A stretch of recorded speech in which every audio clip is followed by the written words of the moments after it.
Hey everybody, welcome to episode 13. So let's do the quick recap first. So obviously the last three games have not been pretty. The West Coast Swing and Pittsburgh last night. I know everybody wants to get angry. It's hard for me to get super angry when they're icing a half AHL roster. You're missing Coots, Provy, G. There's a long lineup of people, and some of the people playing like Hayes aren't even 100%. So kudos to Cam York. I thought he was the best defenseman. That's great. Hopefully Fletcher's smart enough to now keep him up here so we see less of Connaughton and Sealer and, when everybody gets back healthy and eventually Yandel. So it's nice to see York playing. I thought Zamula had a solid game. He definitely got ice time. So those are the positives. Get everybody back. We're not even at the halfway point. There's still season to root for.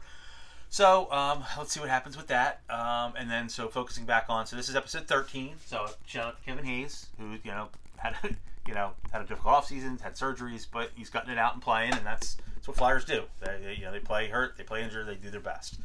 We're going to throw it back to 12, even though this is episode 13. So 12, I got Scott Hartnell. Scott Hartnell, this was his junior jersey with Prince Albert. He was cool enough to sign it for me.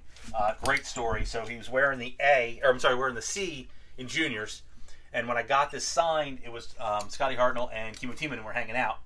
And so I was talking to him, and Kimmo Timonen was harassing the heck that Scott Hartnell that they let him wear a captain. I love the relationship with those two guys. They're so funny together. Hartnell will be one of my guys. I got his junior jersey. Then going back to the 70s, who wore 12, we've got Gary Dornhoefer. So I got two things from Gary. This cool statue.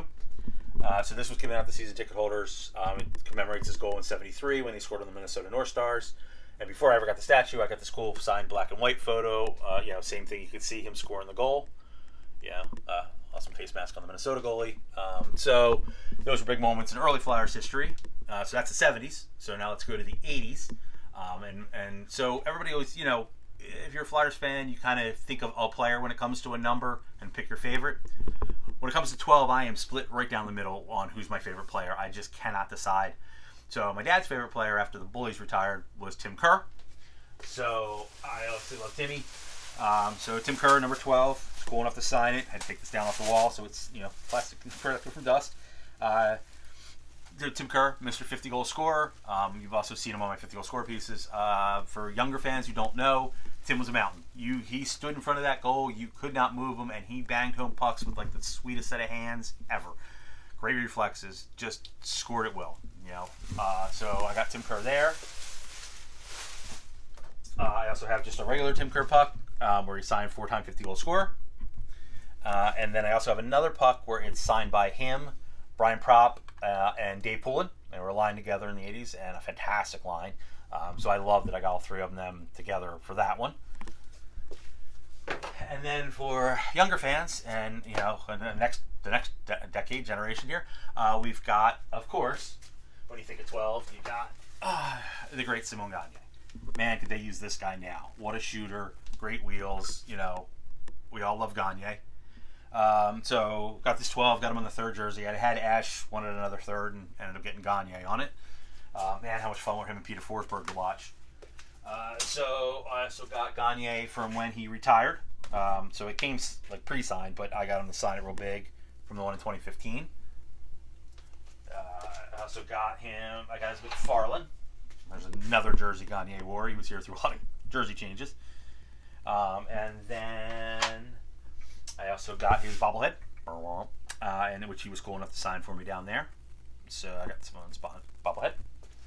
And I got a puck around somewhere, but I couldn't find it. So that kind of covers the 12s. Thanks for coming to episode 13. Now we've got a special. Now that holidays are kind of over, people have some more free time. I want to tease a little special. We have an interview coming up with a Flyers Hall of Famer. So that'll be this month. Hopefully next episode, but soon. So be on the lookout for that. And thanks for joining us. Let's hope the Flyers get a little better. So it's a little more fun to watch. And thank you. Hi guys. So I want to show you a couple of things of forechecks because in the last game he played his 1000th NHL game. So of course my dad has tons of jerseys, as you can see. So of course he has Mr. Forecheck in it, number 93. Also about stick at practice. not recently, this was quite a little bit ago. But it's Mr. Vortex, and he basically missed a goal and got very mad and broke his stick. So, it says Vortex right here on it. He also signed it right down here, which was very cool. So yeah, after practice, he gave it to me, because it wasn't too broken, I don't think. I don't know, it might just be how the tape is. Also, we have a Jake Vortex bobblehead. And the reason why we also put in bobbleheads is because it's National Bobblehead Day. Oh, and it's signed right here too. But it's National Bobblehead Day, like I was saying. And we want to show off 3 of them. So right here we have Ron Hextall. I'm just trying to be very careful. Number 30. This is my dad's favorite bobblehead, and some friends of his from Canada sent it to him. And then the next 2 is Ryan Ellis and Ivan Provorov, which we would love to see those 2 play together. And that's really all I have to say for this episode, so make sure you like and subscribe if you enjoyed it, and I hope to see you next week. Bye!